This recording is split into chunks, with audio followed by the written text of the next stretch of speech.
একদিন, 2 দিন, 3 দিন আলোচনা শুনলো, শোনার পরে তার মনটা গলে গেল, ঈমান আনয়ন করলো।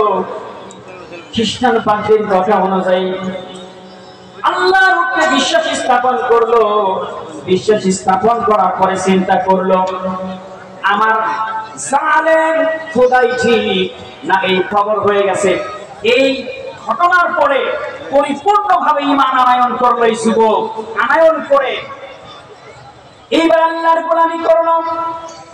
কুষ্ঠ রোগীর গায়ে হাত বুলিয়ে দিলে রোগটা ভালো হয়ে যায়। কানা মানুষের চোখে হাত বুলাইয়া দিলে চোখটা সঙ্গে সঙ্গে ভালো হয়ে যায়। জরিমান সুবহানাল্লাহ। এবার বলেন, ভালো করার মালিক যুবক না ভালো করার মালিক যুবকের আল্লাহ? আল্লাহ। এই খবর চলে গেছে বাদশার দরবারে। বাদশার দরবারে একজন মন্ত্রী ছিল, অন্ধমন্ত্রী। কি মন্ত্রী? অন্ধমন্ত্রী। খবর পায় চলে গেছে এই যুবকের কাছে। যাওয়ার পরে চোখটা ভালো হয়ে গেছে। এইবার মন্ত্রী এই খোদার ইবাদত না করে ঈমান আনয়ন করলো একমাত্র আসল আল্লাহর উপরে। ঈমান আনয়ন করে চলে গেছে রাজ দরবারে। বাদশা ডাক দিয়ে বলে, মন্ত্রী তোমার চোখের অবস্থা এমন কেন? ভালো হইলো কেমনে? আমার রব ভালো করেছে। আমিই তো রব, তুই আগে বলবি না? তাহলে আমি বড় একজন দেখতাম, বড় পেশা যায় তোর কথা বলে বলতাম, তুমি আমার চোখ ভালো করতে পারো নাই। তুমি তো খোদা না, তুমি তো হুদা। কথা বল ঠিক কিনা? যিনি আমার খোদা, যিনি আমার আল্লাহ, যিনি আমার রব, তিনি 7 আসমানের উপরে আছেন, তিনি আমাকে ভালো করেছেন। সবার সামনে অপমান হওয়ার পরে এটারে গ্রেফতার কর, আমার বিরুদ্ধে গেছে। কথা বলেন ঠিক কিনা? কথা বলেন ঠিক কিনা? আজ আমরা দেখেছি গত 15টা বছর, যদি খালি তাদের মতের বিরুদ্ধে গেছে এটারে ধরো আর জেলখানায় ধরো আর রিমান্ডের মায়ের। কথা বলেন ঠিক কিনা? কারণ এক জালেম মরেছে, শত জালেম পৃথিবীতে আছে না নাই? অনেক জালেম রয়েছে। ওই জালেমের একটা জালেম হচ্ছে আমাদের কি কত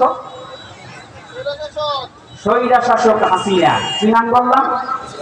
স্বৈরা শাসক হাসিনা। তার জ্বালাই তো বাঁচিয়া জ্বালাইতে জ্বালাইতে 15টা বছর মানুষকে জ্বালিয়ে পুড়িয়ে ছারখার করে দিয়েছে। জ্বালাইয়া থুয়ে বাংলাদেশ দিয়ে ফেলাইছে। কথা কোন ঠিক কিনা? মুসলমানেরা একটু মনোযোগ দিয়ে শোনেন। এইবার রিমান্ডে নিয়ে যখন মার শুরু করলো, বেটা তুই কালেমা পড়লি কার কাছ থেকে? যুবকের কাছ থেকে। যুবক রে ধর। এইবার যুবককে গ্রেফতার করে রিমান্ডের মায়। যুবক বলতেছে, তুই কালেমা শিখলি কার কাছ থেকে? ঈমান আনলি বলতেছে পাত্রীর কাছ থেকে। ধর পাত্রী রে।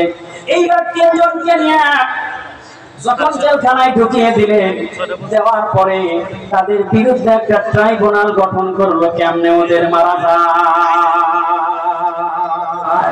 এইরকম ট্রাইব্যুনাল বাংলার জমিনে ছিল কিনা? যারা বলেন ছিল কিনা? এরকম ট্রাইব্যুনাল আবু জেহেল তৈরি করেছিল। বিশ্ব নবীকে জেলখানায় ঢুকাইয়া 3টা আইন পাস করেছিল। ওয়া ইযাম কুরু বিকাল্লাযীনা কাফারু লিউতবিতুকা আও ইয়াকতুলুকা আও ইখরিজুকা ওয়া ইয়ামকুরুনা ওয়া ইয়ামকুরুল্লাহ আল্লাহু খায়রুল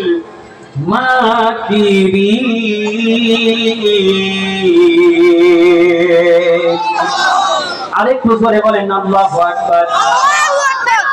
আল্লাহ রাব্বুল আলামিন বিশ্ব নবীর বিরুদ্ধে আবু জেহেল যেই ট্রাইব্যুনাল গঠন করেছিল, বিশ্ব নবীকে দেশ থেকে তাড়িয়ে দাও, ট্রাইব্যুনাল গঠন করে সিদ্ধান্ত দিল, অথবা তাকে ফাঁসির মঞ্চে ঝুলাও, অথবা আমরণ কারাদণ্ড দিয়া দুনিয়ার জমিনে জেলখানায় পচায় মারো। এইরকম ট্রাইব্যুনাল বাংলার জমিন আছে না নাই? কোরআনের পাখি আল্লামা সাঈদী রাহমাতুল্লাহি আলাইহি তাকে জেলখানায় ঢোকানোর পরে, জেলখানায় নির্যাতন করার পরে এই বাংলার জমিনের ট্রাইব্যুনাল গঠন করে কিন্তু একবার ফাঁসির অর্ডার হয়েই গেছিল। কথা বলেন ঠিক কিনা? আরো জোরে বলেন ঠিক কিনা? কারণ ট্রাইব্যুনাল গঠন করে রাতে আগে ট্রাইব্যুনালের কাজ করে, পরে জনতার সামনে আসে। কারণ এই যে মনে করেন জনতার ফেরিওয়ালা যে সুমন, নাম জানেন? এই শয়তানের বাচ্চার নাম জানেন? বাংলার জমিনে যত আলেমকে ফাঁসি দিয়েছে এই শয়তানের বাচ্চা। কথা বলেন ঠিক কিনা? মনে করেন যে ব্যারিস্টার সুমন মনে খুব ভালো, একবারে আল্লাহর ওলি না, ও তো শয়তানের দূষণ। ব্যারিস্টার সুমন খালি এগুলি পেশ করেছে আর কালামানি বিচারপতি এটা পাশ করে দিয়েছে। কথা বলেন ঠিক কিনা? কথা বলেন ঠিক কিনা? আল্লাহ কয় আলেমদের বিরুদ্ধে আলেম